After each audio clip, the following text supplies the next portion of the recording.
Hi, this is Boris. Welcome to another episode of Sketchman Draw. So today I'll be showing you how to draw clothing and the folds. So let's look at some basic principles. You need to first understand what's underneath. So whenever you're drawing something, you need to understand what's underneath in order to understand the shape that the clothing is going to take. And this is also a similar process for anatomy. You need to understand what's under the skin to draw what's over the skin.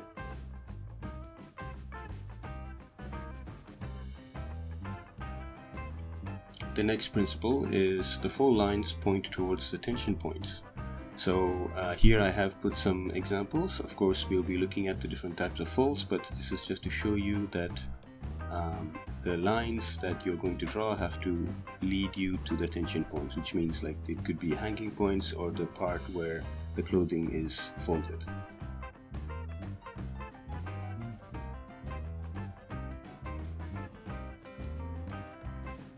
The next principle is the thinner the material, the bigger the folds, because thinner material are softer and are more flexible. So here I put a comparison of denim versus some silky material.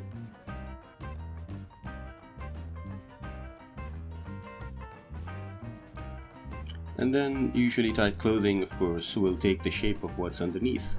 So, and by the way, that's the reason why people put tight clothing. So here I have an example of tight jeans.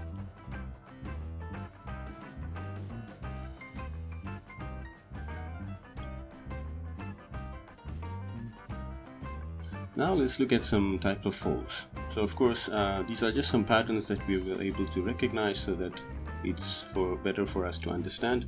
If you understand, you'll be able to draw the folds. So the first one is a diaper fold. So I'm going to draw quickly what diaper fold looks like. So you can find diaper folds in many types of different situations.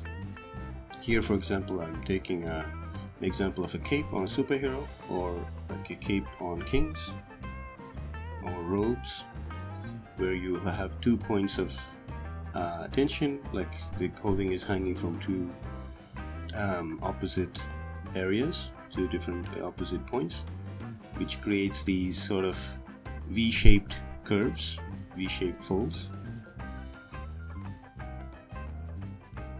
You can also find them, of course, in like in any general, like, you know, even when you just hang a towel on the wall with two nails.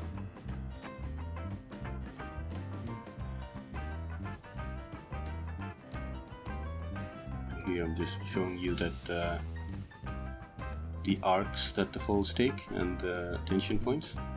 So of course, like I said, the lines lead to the tension points. So here I'm drawing another top, like a really loose top that creates a lot of folds.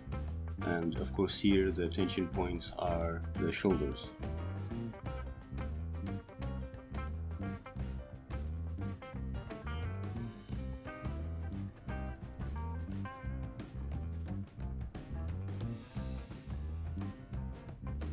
The second type of fold is what's called a pipe fold. So these are usually found in, for example, curtains. So why is it called a pipe fold? Because the folds that you can see will take the shape of cylindrical pipes, so as you can see here.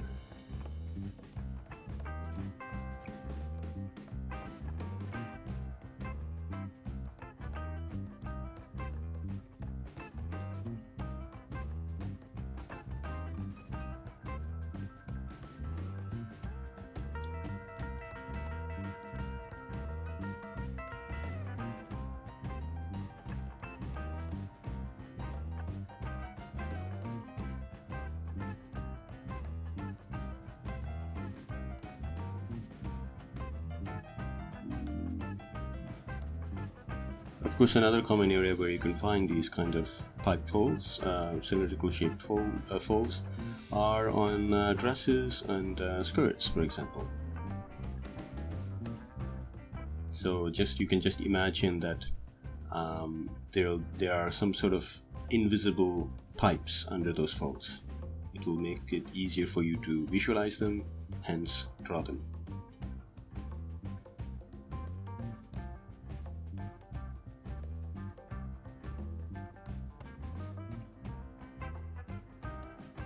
The third type of fold is called the zigzag fold. So of course, like I said, different material, different types of fabrics have different characteristics.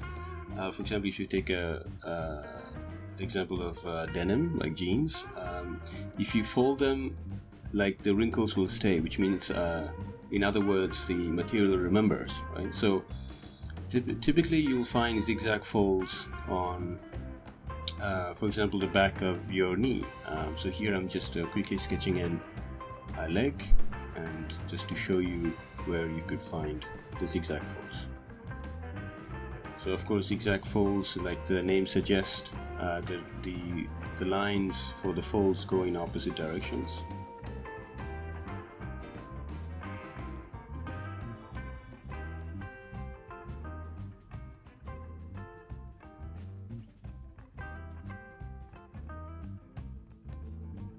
I'm drawing here another example of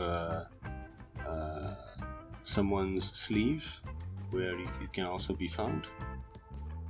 So I've generally noticed these sort of zigzag folds in denim and leather. Of course, leather typically remembers the folds. Next one is a spiral fold. Spiral fold are folds that sort of cover the shape underneath in a circular fashion, in a circular manner. So let's look at some examples.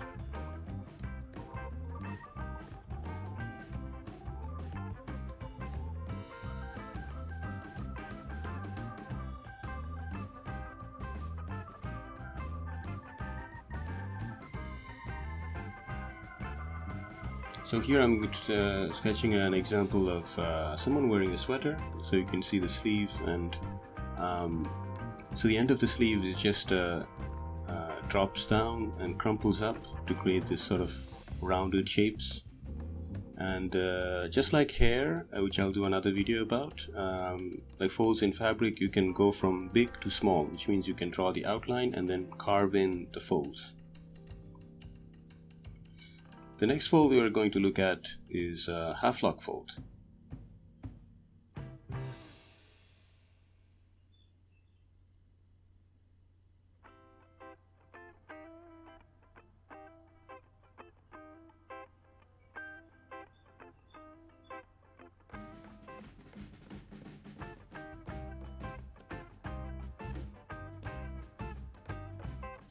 I just noticed that I made a mistake in the numbering of the titles. This is what happens. So half-lock fold happens usually, for example, I give an example here, when there is a abrupt direction change in the fabric. So here, of course, when you bend your knee, you get a half-lock fold there.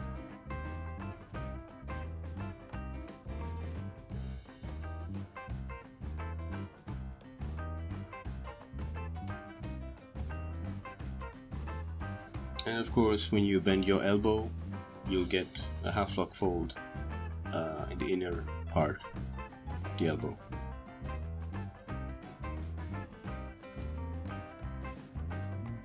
So the same principle applies. The softer the clothing or the looser the clothing, the deeper and bigger the folds will be.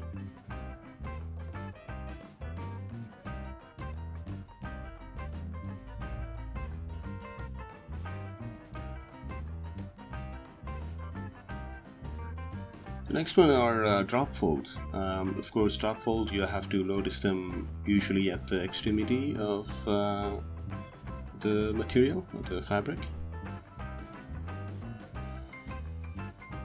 So for example, if you see someone wearing a scarf, you might see that.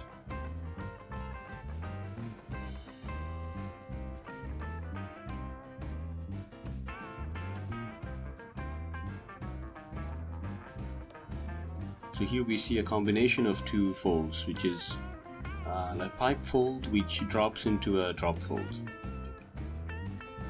So pipe fold takes this conic shape because it's tied on top, and drop folds typically create these sort of S curves or Z curves.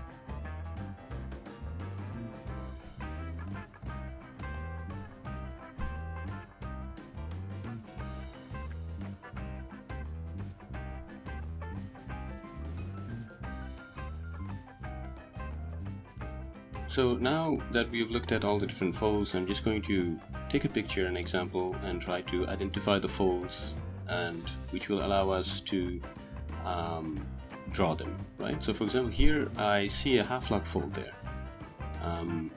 And if I look at the bottom on her dress, I see some pipe folds, and near her hip area, these are also pipe folds, but taking like the conic shape because it's being compressed at that area, right? So basically a cylinder with a compressed top becomes a cone.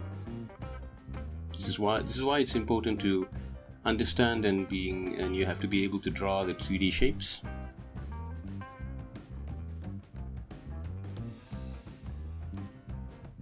So I just showed you, just if like imagine that you take a clothing and like compress it in the middle there. So here I'm just quickly sketching the head area.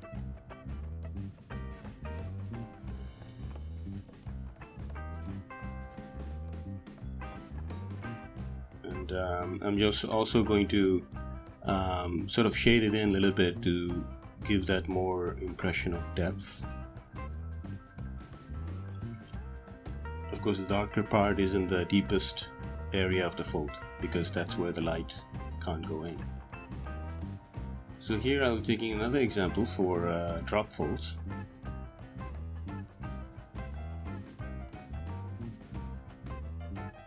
You could see those again, those pipe folds in conic shapes and those S curves for the drop folds. Again, I always go for like the big shapes and then go into small shapes.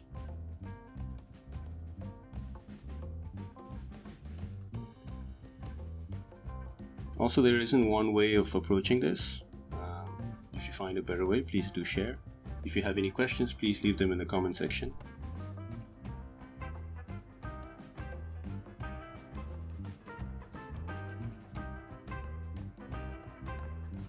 I also wanted to say that these are the pictures that I've used, like some of the pictures that I've used in this tutorial are from a meetup that I did. For example, this one was uploaded into the meetup by the attendees. So I do live meetups every Sunday on different topics. So I'll put the details in the description below. So I chose this picture for the half-lock fold again because we have an example of two legs, so the same fold or same kind of fold in two different angles.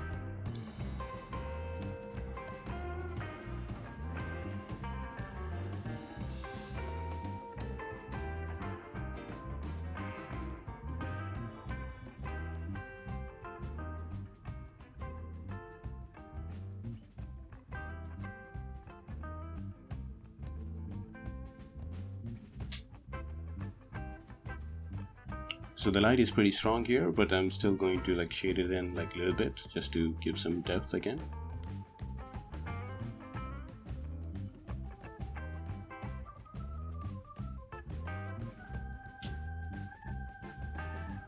And yeah, so I hope you enjoyed this. Again, I just made a quick mistake there. So I think my computer blocked there. Anyway, thank you for watching. So I'll do more of these, and like I said, if you want to join and interact with people, ask questions, you can join the live events. They are online now because of the situation we are going through. So I'll put the link to my Bangkok meetup group called Bangkok Geeks. And yeah, so otherwise, if you have any questions, please leave them in the comment section below. Here I'm just putting in the cast shadow on it, and if you like, please share and subscribe. And if you have any questions or requests, please leave them in the comment section below. And I think that's it. So this is Boris for Sketchman Draws signing off. See you next time.